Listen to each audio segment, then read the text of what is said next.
హల్లెలూయా. మహోన్నతుడైన దేవుడికి మహిమ కలుగును గాక. మన ప్రభును ప్రియ రక్షకుడైన యేసుక్రీస్తు వారి పరిశుద్ధ నామములో మీ అందరికీ ముందుగా శుభాభివందనాలు తెలియజేస్తున్నాను. అందరూ బాగున్నారు కదూ? ఈరోజు ఒక నూతన అంశంతో మనము ముందుకెళ్దాం. హల్లెలూయా. నీవు నీ యొక్క జీవితంలో ఒంటరితనాన్ని అనుభవిస్తున్నావా? ఒంటరి జీవితాన్ని అందరూ ఉన్న ఏకాకిగా జీవిస్తున్నావా? అయితే ఈరోజు దేవుడు నీతోనే మాట్లాడాలని ఆశపడుతున్నాడు. చాలామంది ఈ రోజుల్లో ఆస్తి ఉన్న ఒంటరితనంగా ఫీల్ అవుతున్నారు. బంధువులున్నా పట్టించుకోక ఒంటరితనాన్ని అనుభవిస్తున్నారు. ఎవరూ లేక ఒంటరితనాన్ని కొంతమంది అనాథలుగా అనుభవిస్తున్నారు. కొందరు ధనముండి అనాథలుగా ఉంటున్నారు, కొందరు బంధువులున్నా కూడా అనాథలుగా ఉంటున్నారు, కొందరు ఎవరూ లేక ఒంటరితనాన్ని అనుభవిస్తున్నారు. అయితే దేవుడు ఈరోజు మనతో మాట్లాడాలని ఉద్దేశించి ఉన్నాడు. యోహాను సువార్త 16వ అధ్యాయం 32వ వచనం చదువుకుందాం. ఇదిగో, మీలో ప్రతి వాడును ఎవరి ఇంటికి వాడు చెదిరిపోయి నన్ను ఒంటరిగా విడిచిపెట్టు గడియ వచ్చుచున్నది, అది వచ్చే ఉన్నది. అయితే తండ్రి నాతో ఉన్నాడు గనుక నేను ఒంటరిని కాను. నా యందు మీకు సమాధానం కలుగునట్లు ఈ నా మాటలు మీతో చెప్పుచున్నాను. లోకంలో మీకు శ్రమ కలుగును, అయినను ధైర్యము తెచ్చుకొనుడి, నేను లోకమును జయించి ఉన్నాను అంటున్నాడు. ఆ రోజు యేసుక్రీస్తు ప్రభువారు నరావతారిగా ఈ లోకంలోనికి వచ్చినప్పుడు ఆ దేవాతి దేవుణ్ణి కూడా అనేక సార్లు ఈ ఒంటరితనం బాధ పెట్టింది. అనేక సార్లు ఆయన్ని ఈ ఒంటరితనం వేధించింది. అనేక మార్లు ఆయన్ని శిష్యులు విడిచిపెట్టిపోయారు. తను నమ్ముకున్న వారు, ఇంటివారు సైతం అతన్ని విడిచిపెట్టిపోయారు. ఆయన చాలాసార్లు ఆయన హృదయంలో కృంగి ఉన్నాడు. ఆయన చాలాసార్లు ఆయన మనోవేదనకు గురి అయి ఉన్నాడు. యేసుక్రీస్తు ప్రభు వారు అనేక సార్లు చాలా మదనపడ్డారు.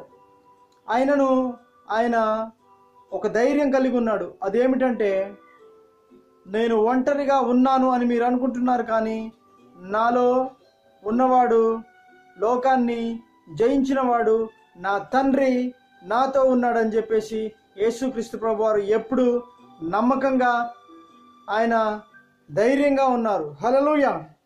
ఈరోజు నీవు కూడా ఒంటరితనాన్ని ఫీల్ అవుతున్నావేమో, ఒంటరిగా బాధపడుతున్నావేమో. నా కష్టాలు తీర్చేవారు లేరు, నా సమస్యలు తీర్చేవారు లేరు, సమస్యల్లో నన్ను ఆదుకునేవారు లేరు, నన్ను ఈ ఇరుకుల నుండి, ఇబ్బందుల నుంచి విడిపించేవారు లేరు. నాకు బంధువులు అనేక మంది ఉన్నారు, స్నేహితులు చాలామంది ఉన్నారు, కానీ నా అక్కరలో మాత్రం నిలబడేవారు ఒక్కరు కూడా లేరు. నా అవసరతలో నన్ను ఆదుకునేవారు ఒక్కరు కూడా నాకు కనపడట్లేదు. నేను బాధలో ఉన్నప్పుడు నన్ను విడిచిపెట్టి పోతున్నారు. నేను అప్పుల్లో ఉన్నప్పుడు నన్ను విడిచిపెట్టి వెళ్తున్నారు.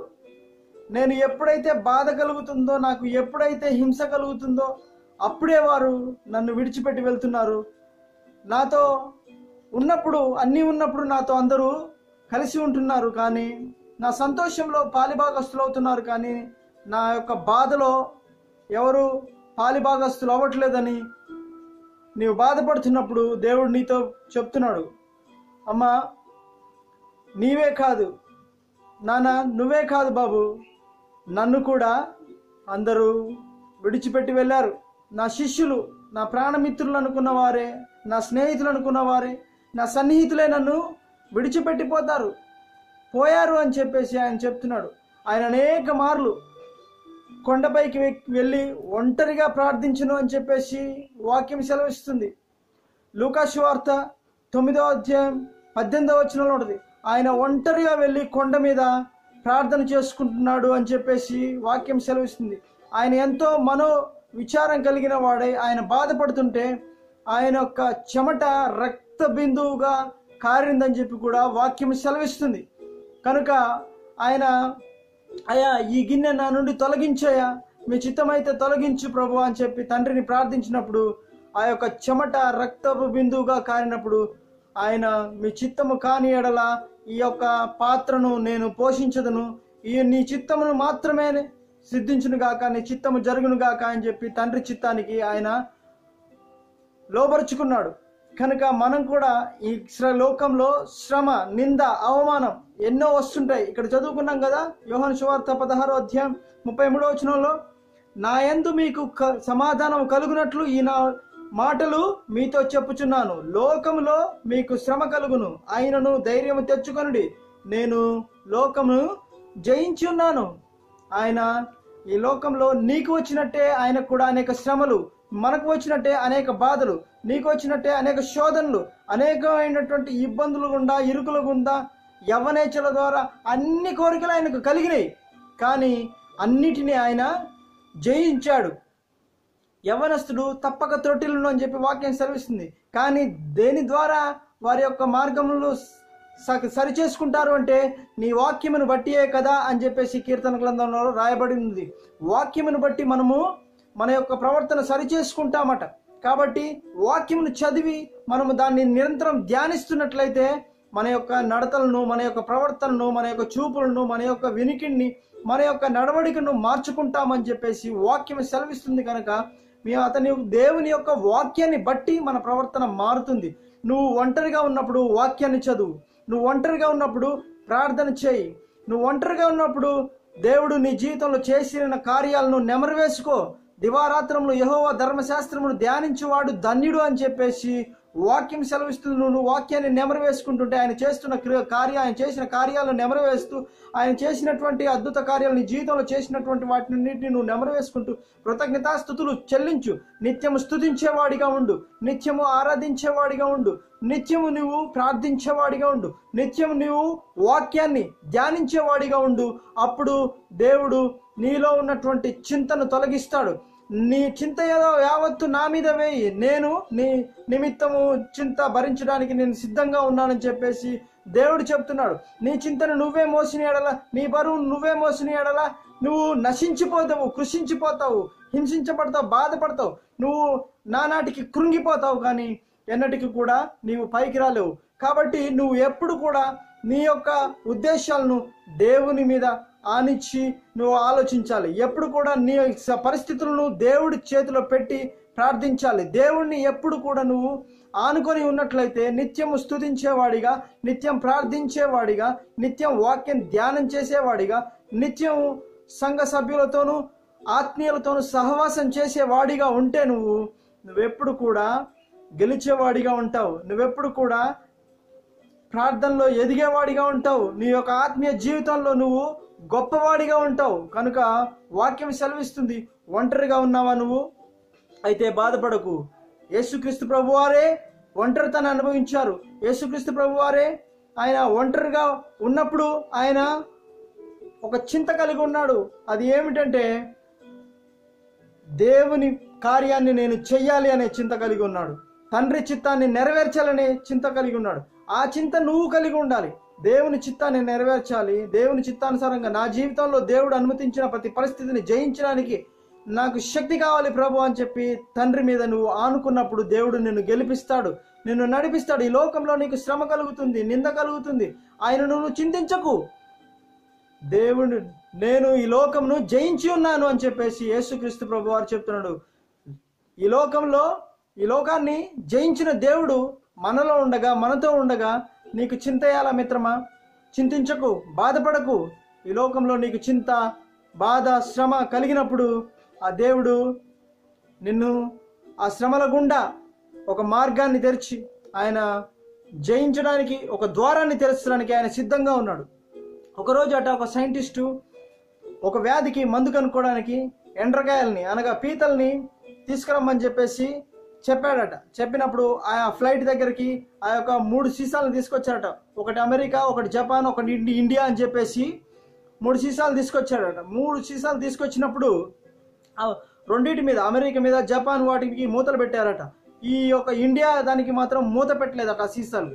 అందులో ఉన్న పీతలు వాటిని పోట్లాడుకుంటూ ఉన్నాయట అందులో. అయితే ఒక అతను వచ్చి ఇండియా అని రాసి పెట్టిన సీసా మీద ఎందుకు మూత పెట్టలేదు అని అడిగితే అతనికి సమాధానం చెప్పాడట.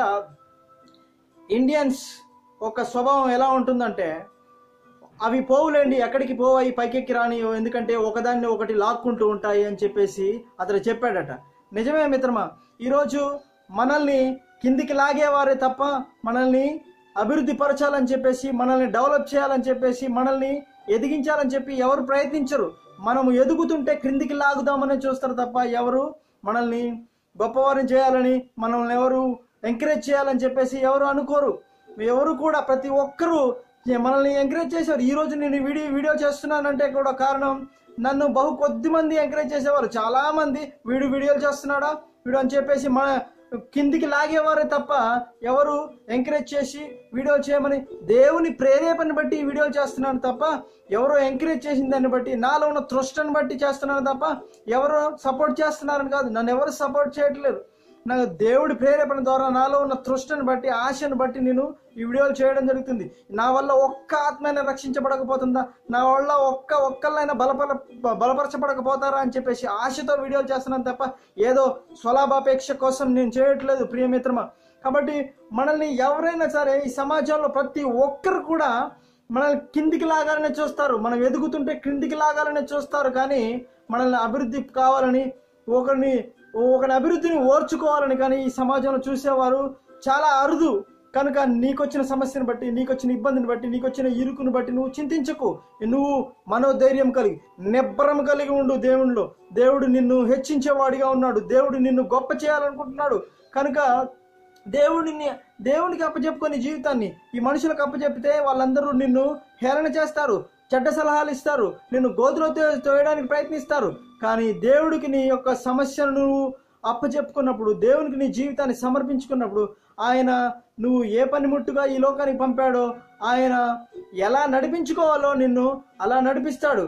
నేను నిన్ను అనాథలుగా విడిచిపెట్టట్లేను అంటున్నాడు యేసుక్రీస్తు ప్రభువారు. ఆయన పునరుద్ధానుడై వెళ్ళేటప్పుడు, నేను మిమ్మల్ని అనాథలుగా విడిచిపెట్టట్లేను, నేను వెళ్ళి మీ వద్దకు ఆదరణకర్తను పంపిస్తాను అని చెప్పేసి వాక్యం సెలవిస్తుంది. ఆయన ఆదరణకర్తను మన యొద్దకు పంపాడు. ఆ పరిశుద్ధాత్మను అనుభవించు, ఆ పరిశుద్ధాత్మ ప్రేరేపణకు లోబడు, ఆ పరిశుద్ధాత్మ ఎలాగ నడిపిస్తుందో అలాగ నువ్వు నడువు. అప్పుడు దేవుడు నీకు మనశ్శాంతినిస్తాడు, ప్రశాంతతనిస్తాడు. నిజమే ప్రియమైన నేస్తమా, ఈరోజు మనల్ని క్రిందికి లాగేవారే తప్ప మనల్ని ఎంకరేజ్ చేసేవాళ్ళు చాలా తక్కువ. ఎంకరేజ్ చేస్తే వీడెక్కడ డెవలప్ అయిపోతాడు, ఎంకరేజ్ చేస్తే వీడెక్కడ మాకంటే గొప్పవాడు అయిపోతాడు, ఎంకరేజ్ చేస్తే వీడెక్కడ మనకంటే అధికుడు అయిపోతాడు, గనుడు అయిపోతాడు, వీడి కీర్తి ప్రతిష్టలు దక్కుతాయేమో, మేము తక్కువ అయిపోతామేమో అని చెప్పేసి చాలా మంది మనల్ని ఈరోజు క్రిందికి తొక్కేవారే తప్ప మనల్ని ఎంకరేజ్ చేసేవారు ఎవరు ఉండరు మిత్రమా. అందుకే నీకు నువ్వే సపోర్ట్ చేసుకోవాలి, నీకు నువ్వే పరిశుద్ధాత్మను వేడుకోవాలి, నీకు నువ్వే దేవుణ్ణి ప్రార్థించాలి, నీకు నువ్వే వేడుకొని దేవుణ్ణి ఆయన దగ్గర నుంచి బలమును పొందుకొని నీవు ఉజ్జీవాన్ని పొందుకోవాలి. లెమ్ము, తేజరిల్లుము, నీ మీద దేవుడు ప్రకాశిస్తున్నాడు, నీతి సూర్యుడు ప్రకాశిస్తున్నాడు కనుక నీవు లేచి తేజరిల్లు, తెప్పరిల్లు. ఆ డిమ్ములో, ఆ మత్తులో, ఆ మగదిలో ఉండమాకు. నువ్వు లేవాలి, నువ్వు లేచి ఒక ఉజ్జీవ కెరటంగా, అనేక ఆత్మలు రక్షించేవాడిగా, అనేక నశించిపోతున్న ఆత్మల కోసం ప్రార్థించేవాడిగా, నీ జీవితాన్ని నువ్వే ప్రకాశవంతంగా తీర్చిదిద్దుకునేవాడిగా దేవుని చేతిలో నీ జీవితాన్ని పెట్టి, తద్వారా నీ జీవితాన్ని నువ్వే ప్రకాశింపజేసుకునేవాడిగా నువ్వు తయారు కావాలి తప్ప నిన్ను ఎవరు సపోర్ట్ చేయరు మిత్రమా. ఈ లోకంలో నిన్నెవరు ఎంకరేజ్ చేయరు. ఎంకరేజ్ చేసే వాళ్ళు చాలా తక్కువ మంది, వేళ్ల మీద లెక్క పెట్టవచ్చు వాళ్ళని. కనుక దేవుడు మాత్రం పక్షపాతం లేని దేవుడై ఉన్నాడు. ఆయన నిన్ను హెచ్చించేవాడుగా ఉన్నాడు. నీవు గనుక తగ్గించుకొని ఆయన సన్నిధిలో ఆయన సన్నిధిని నిత్యం నువ్వు ప్రేమించేవాడిగా ఉంటే ఆయన నిన్ను హెచ్చించేవాడిగా ఉన్నాడు. కనుక నిన్ను ఎవరు ఎంకరేజ్ చేసినా చేయకపోయినా దేవుడు నిన్ను ఎంకరేజ్ చేస్తున్నాడు. ఆయన నిన్ను బలపరుస్తాడు.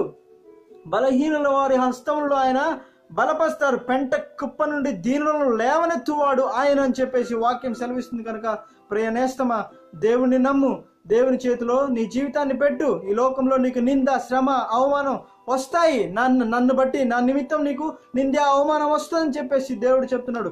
ఆయనను నువ్వు దిగులు పడకు, నేను లోకాన్ని జయించాను, లోకంను జయించిన వాడునైనా నేను నీలో ఉన్నాను, నీకు తోడుగా ఉన్నాను, నిన్ను గెలిపించేవాడిగా ఉన్నాను అంటున్నాడు. కనుక దేవుని చేతిలో నీ జీవితాన్ని పెట్టి ఆయనను శరణుజొచ్చిన ఎడల ఆయన నిన్ను పెంట కుప్ప మీద నుంచి లేవనెత్తబోతున్నాడు. ఆయన నిన్ను దీవిస్తాడు, ఆశీర్వదిస్తాడు, ఆయన నిన్ను గొప్ప చేస్తాడు. కనుక నీ జీవితాన్ని ఆయన చేతిలో పెట్టమని వేడుకుంటూ యేసుక్రీస్తు వారి పరిశుద్ధ నామములో చిన్ని మాటలను ముగిస్తున్నాను.